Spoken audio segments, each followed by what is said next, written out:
Olá pessoal, sou o professor Victor, sejam bem-vindos à primeira edição do nosso plantão do Aprova, onde semanalmente vamos tratar sobre as principais atualidades que estão ocorrendo no mundo. Vamos começar hoje abordando os principais acontecimentos desse comecinho de 2022. No Cazaquistão, uma república da Ásia Central, grandes protestos se espalharam pela nação desde o início do mês de janeiro.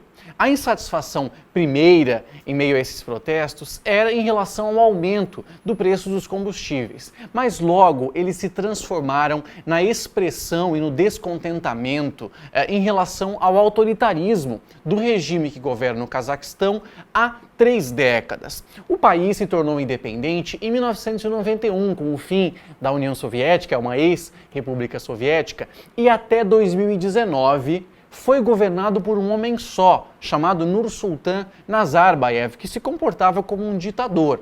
Em 2019, ele escolheu sair do poder e deixar no seu lugar um aliado, Kassym-Jomart Tokayev, que tem se comportado também de forma autocrática. A sua resposta às manifestações foi muito autoritária, ordenando que a polícia literalmente atirasse para matar. O resultado, centenas de mortos e milhares de pessoas detidas de forma extrajudicial. Mas além disso, há aí uma pitada, um tempero de política externa.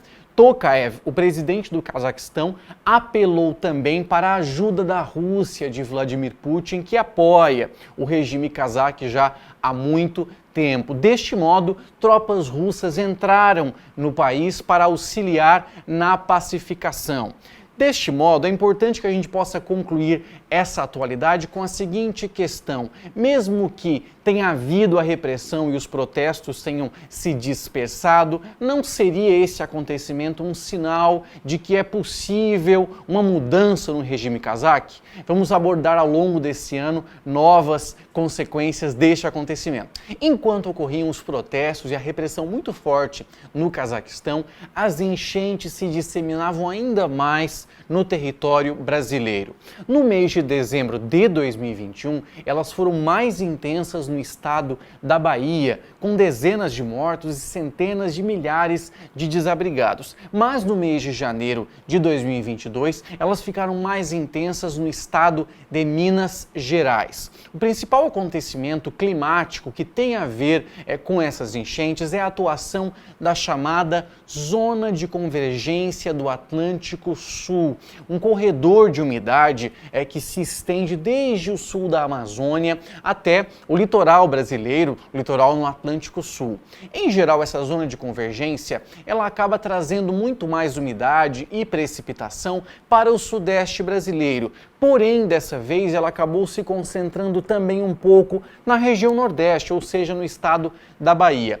Uma das causas apontadas para isso é o contexto do Laninha, esse fenômeno que significa um resfriamento das águas do Oceano Pacífico, que é o maior oceano e mais importante do mundo e que tem consequências climáticas muito importantes. É o contrário do El Niño, que é um aquecimento das águas do Pacífico. Em ambos os casos, as consequências acabam sendo no mundo todo. No caso do Brasil, épocas de Laninha levam maior umidade para o Nordeste brasileiro, explicando em parte a intensidade das chuvas no estado da Bahia. Para vocês terem uma ideia, em dezembro de 2021, o sul do estado da Bahia foi a região do planeta onde mais houve precipitação. De qualquer modo, no mês seguinte, Minas Gerais foi o estado que mais sofreu e como um dos símbolos das tragédias que se abateram sobre essa região está o desastre que ocorreu na cidade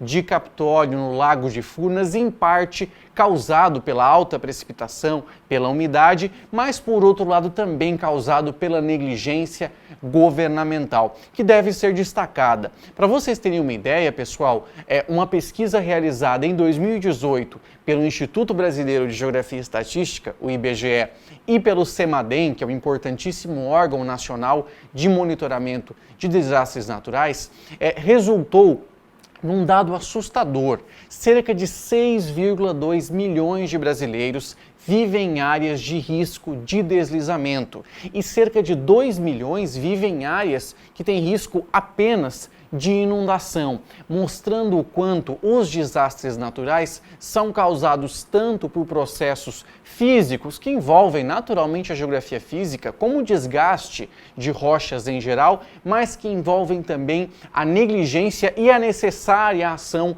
do poder público.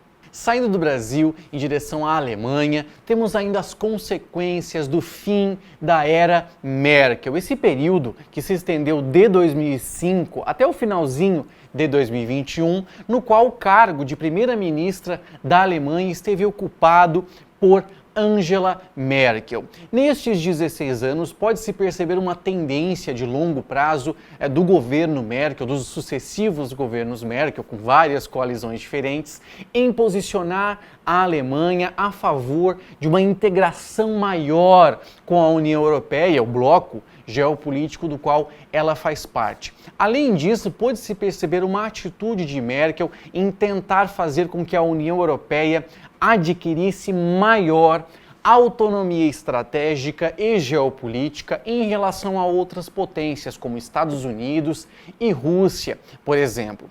É importantíssimo destacar que Angela Merkel foi a primeira mulher a governar a Alemanha, sucedendo uma série de homens de Estado que tiveram um papel histórico no país, como Konrad Adenauer, Willy Brandt e Helmut Kohl.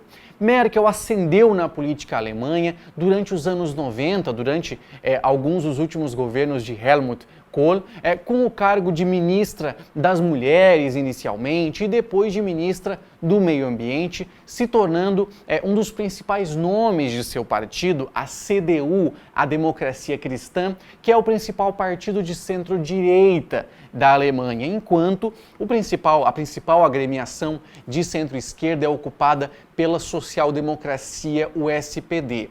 Durante os anos de Merkel no poder, dentre as principais atitudes, pôde-se perceber uma adaptação em relação às circunstâncias. Em 2010, por exemplo, em meio à crise do euro, Merkel cobrou intensamente cortes de gastos e austeridade fiscal por parte de países endividados, como Itália, Grécia, Portugal e Espanha. 10 anos depois, em 2020, Merkel liderou a criação de um pacote trilionário de ajuda aos países mais impactados, países europeus mais subdesenvolvidos, mais impactados pela pandemia da Covid-19, mostrando uma adaptação das suas atitudes em relação a cenários um tanto diferenciados. Mas o ato de Merkel que mais entrou para a história de seus governos e da Alemanha foi a atitude, a partir de 2015, de abrir as portas da Alemanha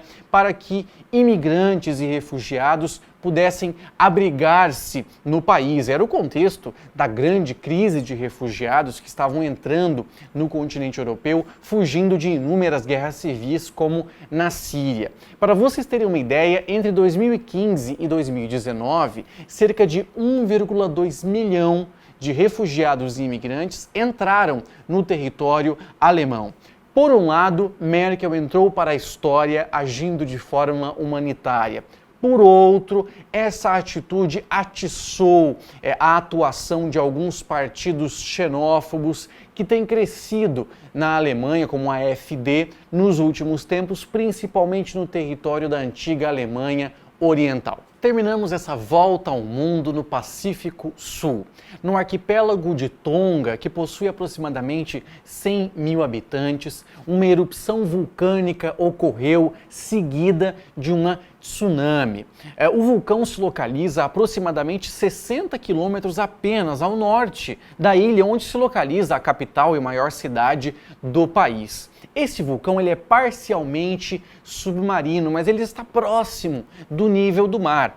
Parte da cratera despontava para fora da água através de duas ilhas, uma chamada Runga Tonga e outra Runga Rapai, que é, nesse conjunto, o nome do vulcão. O que aconteceu de interessante, pessoal, é que em 2014, uma erupção anterior emitiu uma gigantesca quantidade de cinzas, além da lava e de outros materiais e detritos, fazendo com que as antigas duas ilhas, que formavam parte da borda do vulcão, se unissem numa ilha única, que agora foi destruída pela erupção que ocorreu no dia 15 de janeiro de 2022. Novamente, a borda do vulcão desponta acima do nível do mar através de duas ilhas. Nesse caso, pessoal, a erupção vulcânica acabou gerando uma coluna de cinzas que se estendeu em muito verticalmente e horizontalmente, gerando um depósito de cinzas muito forte sobre boa parte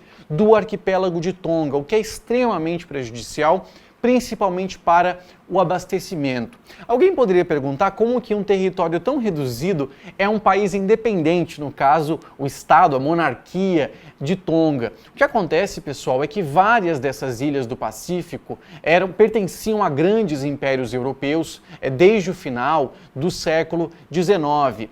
Tonga pertencia à Inglaterra, que escolheu uma política que foi a seguinte: conceder a independência, mas manter um grande controle e influência sobre esses territórios. Isso explica que Tonga seja independente. Mas o que aconteceu agora com essa erupção, que diz muito sobre a geopolítica da região, é que a Austrália e a Nova Zelândia, os dois países mais poderosos da Oceania, logo correram em socorro, em ajuda humanitária a Tonga, o que mostra uma preocupação clara no sentido humanitário, mas uma tentativa dessas duas nações de ampliar sua influência geopolítica sobre todas as ilhas do Pacífico. E não esqueçam, pessoal, dia 24 de janeiro inicia o nosso curso Enem Hard, onde vocês vão poder ter acesso semanalmente a aulas de atualidades com as notícias mais quentes sobre a geopolítica global. É através desse curso que nós vamos colocar você na universidade e preparar você em muito para o Enem. Até a próxima, pessoal!